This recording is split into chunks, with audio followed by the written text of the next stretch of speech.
Hello viewers, I'm Stella RANI, Assistant Professor of English from A.D.M College for Women Autonomous, NAGAPTTINAM. Today I'm going to take the subject journalism. Let's see definitions of the journalism. Journalism refers to the production and the distributions of reports on recent events. It means several things. It is the day-to-day operations of gathering and transmitting news. And it means the ability to write and convey thoughts in a way of that people can understand quickly. So journalism is the information and it is communication. It is the event of the day distilled into a few words, sounds or pictures processed by the mechanics of the communication to satisfy the human curiosity of the bird that is always eager to know what is new. Let's see the origin of the word journalism. Journalism is basically news. The word journalism comes from the word journal. It means its best content or du jour. The word is still in use in commerce, which means account entries for the day. It may also mean entertainment and reassurance to satisfy the human curiosity. We may define journalism as communication of information through writing in periodicals and newspapers. It is the occupations of reporting, writing, editing, photographing or broadcasting news or of conducting any news organization as a business. Let's see, journalism is an inclusive form.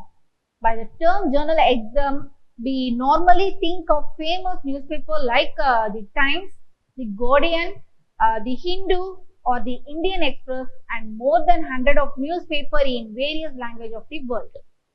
Journalism also may see news programs on radio and the television. It is also the private eye and every underground news sheet.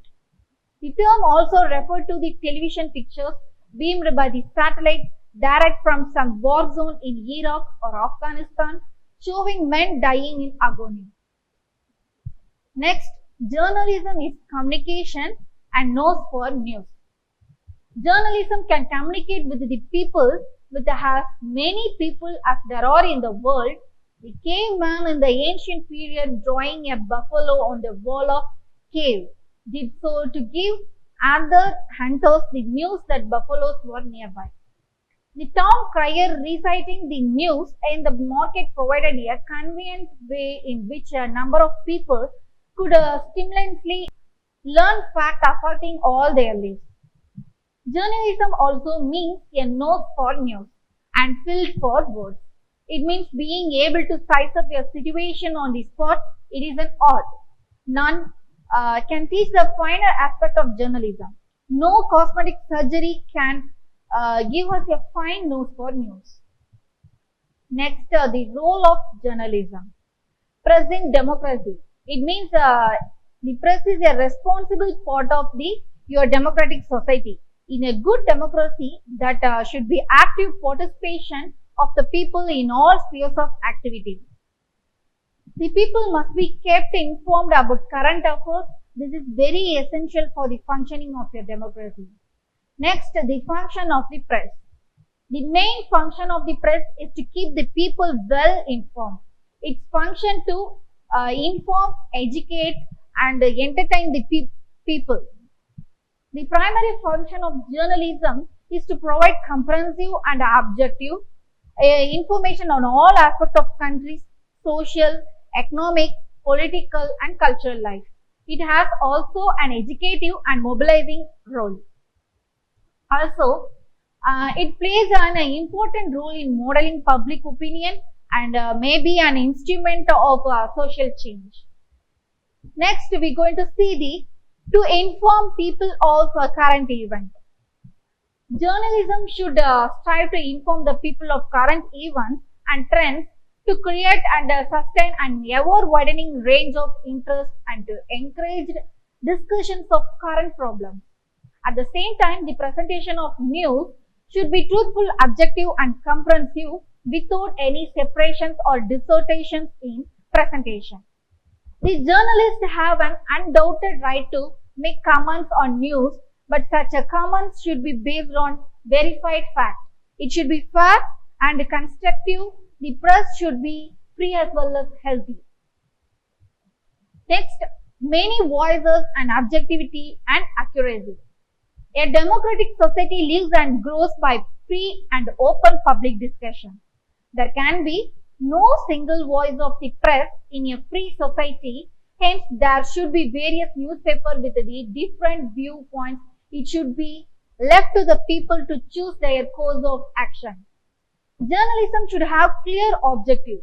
Sufficient stress should be laid on the need for maintaining professional standards with regards to accuracy, comprehensiveness, and objectivity. Next, we are going to see social responsibility of the press. The press should have a special responsibility. More so, in our democracy, we have a parliamentary system in which there is the dominance of the party in power and the opposition is generally weak. The press has to function as an extra parliamentary opposition to strengthen the root of democracy and to keep the government in check. It has to guard against the erosions of the democratic values and create a vocal public opinion for realizing the goal of social and economic justice. Hence, journalism is the watchdog of democracy. And we are going to see the topic journalism as the fourth estate. We are considering the important role played by the press. Journalism is called the fourth estate. Edmund Burke, the 18th century parliamentarian, he was the first to use the term fourth estate. The other three estates being the church, the nobility, and the commoners. Later, the term was used by the Carlyle and Macaulay. The press has the power to shape the public opinion. That is why we need that the government in power, whoever the might be, want to keep the press in good humor. Next, the people who fought for the free press, that had been persistent opposition to the freedom of the press.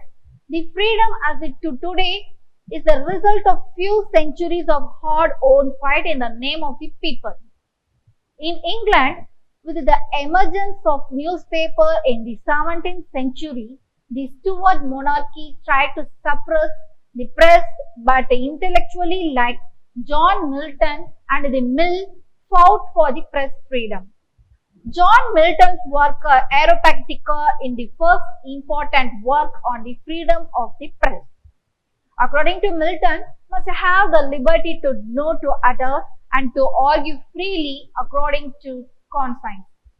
By the 19th century, of the freedom of the press was fairly established in England. In our country also the freedom of the press was achieved after a long and arduous struggle. Let's see the three essential elements of the freedom of the press. First one is freedom of access to all sources of information. And second one is freedom of publication. And last one is freedom of circulation. It is the function of the press to disseminate correct news and spread the truth. To enable it to do suppress, so depressed should have access to all sources of information. Let's see journalistic ethics. It is a fact that the newspaper stories can really win leads. The profession of journalist is always abuzed with ethics. Many may go to court to show newspapers if they have reason to feel offended by a newspaper report. Hence, very often will establish newspaper appoint experienced news reporters to write carefully about sensitive news. Subjective and objective reporting. News stories may be subjective as well as objective. Subjective means based on personal bias, various. Okay. Next, objective means detached, impersonal and prejudiced news. Among today's journalists, objectivity is the ideal personal opinion and prejudices are not permitted in a news story that may land the paper in legal problems. Let's see the fact reporting. What does mean the fact reporting? It's the key to avoiding legal problems is factually reporting. The ethical problem can be summed up in 4 words: fairness, accuracy, completeness, and temperance. It's called fact reporting. Fairness means that the journalist must be honest and above board and will not accuse any persons of wrongdoing without evidence. The reporting should be done without any personal bias. Next, accuracy. Accuracy means that reporter must be correct in every detail, checking and double checking facts. So the report must be balanced. And third one is completeness. It means that a reporter should seek the whole story and not just a part of that first a personal bias. And last one is temperance.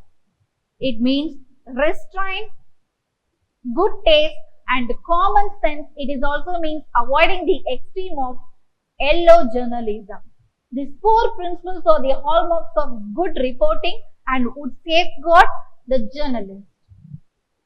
And next one is fact versus truth. The issue of truth versus fact has great relevance to the ethics of journalism.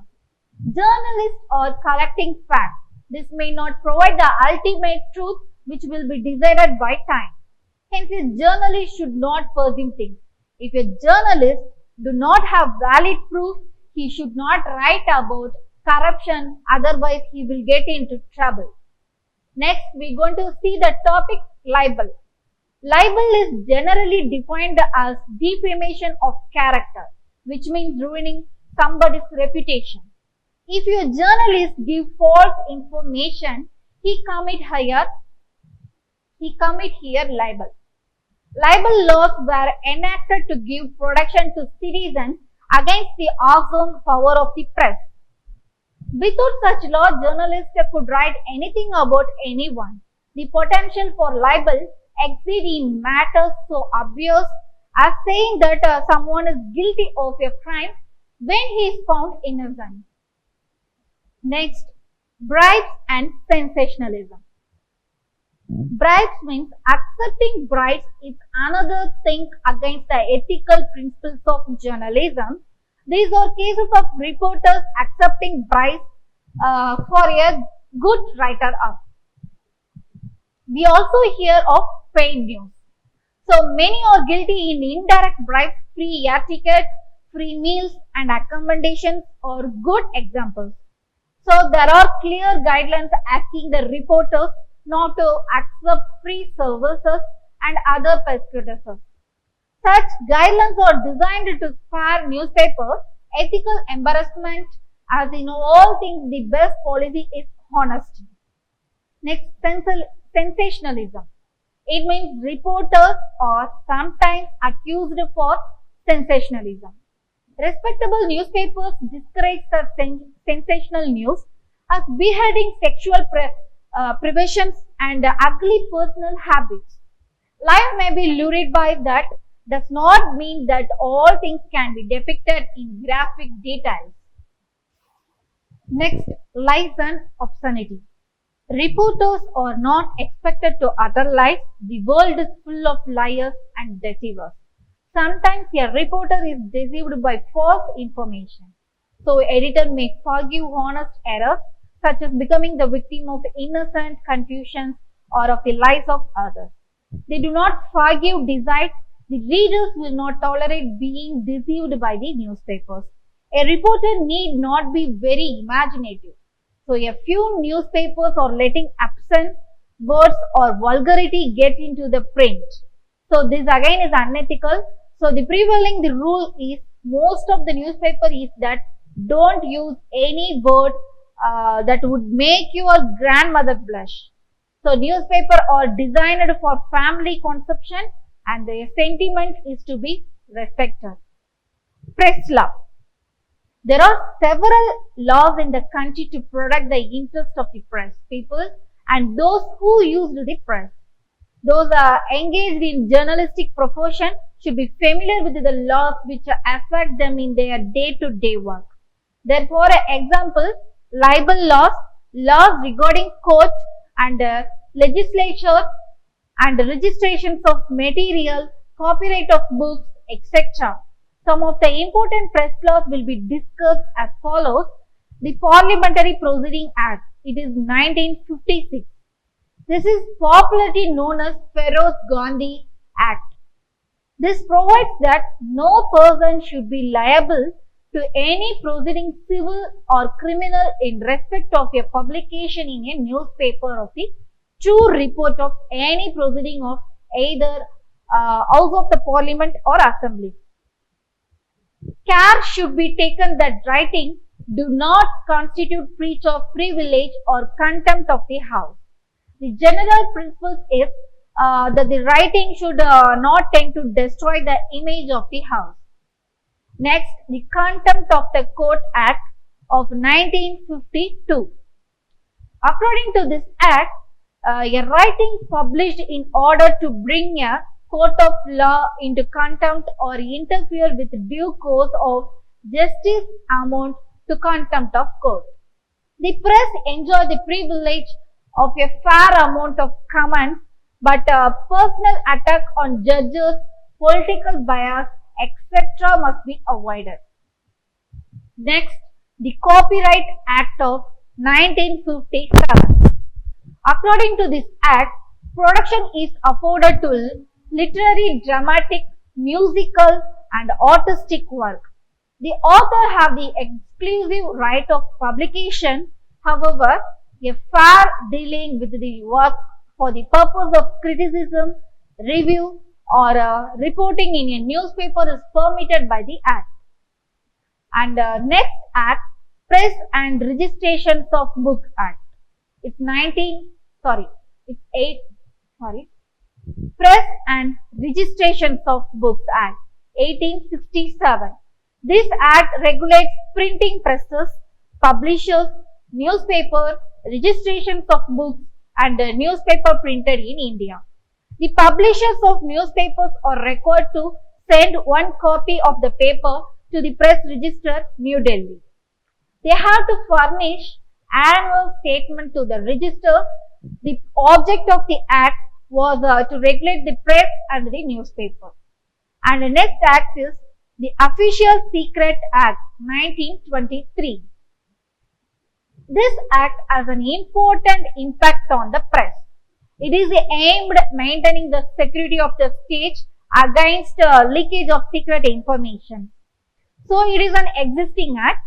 So this act deals with two kinds of offences, spying and wrongful communication of secret information. It is an offence if any person for any purpose prejudicial to the state. First one is approaches, inspect, passes over or even enter any prohibited places. And second one is makes any sketch, plan, model or note which may be useful to the enemy. And third one is obtains, collects, records or communicates any other documents which might be useful to the enemy. And next act is the Working Journalist Act. It's 1955.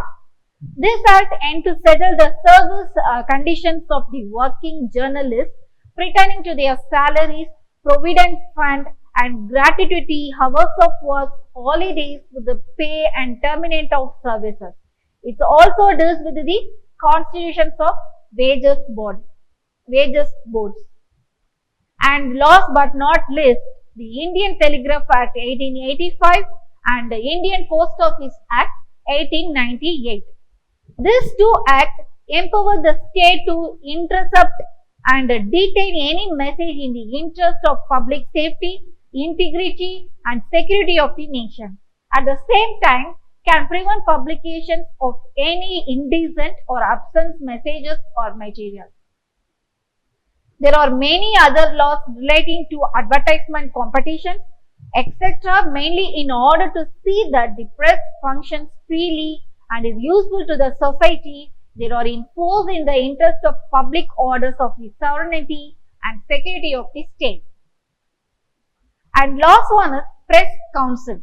What is meant by Press Council? It was established to safeguard the interest of the freedom of the press after its success in the Western countries. the PCI, it means Press Council of India, it was set up. Let us discuss its history, constitutions and objectives in this essay. Next one is Press Council in the West.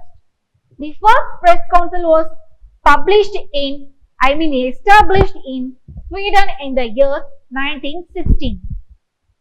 Later, within a few years, Italy, Holland, Denmark, Western Germany and Australia followed Sweden. Now more than 40 countries have press councils.